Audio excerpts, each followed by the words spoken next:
La femme trouvait que ses amis se montraient trop enthousiastes envers ces inconnus, mais elle n'osait pas le dire directement. Elle préféra donc s'éloigner, prétextant chercher un endroit plus adapté pour camper.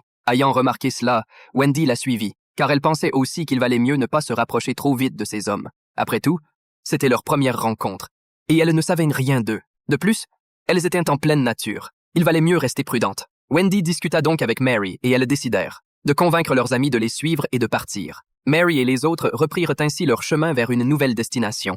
Elles marchèrent encore un long moment et finirent par choisir un coin au bord d'un lac pour établir le camp. Wendy demanda aux autres de rester sur place pour monter les tentes, et elle partit chercher du bois sec à proximité pour faire du feu. Mais elle tomba par hasard sur Jack, l'un des 3 garçons rencontrés plus tôt. Comme c'était leur deuxième rencontre, Wendy fut un peu moins méfiante. Ils s'assirent naturellement pour discuter un moment, et avant de partir, Jack lui offrit le bois sec qu'il avait ramassé. Le ciel s'assombrit peu à peu, mais étrangement, Wendy ne revint toujours pas.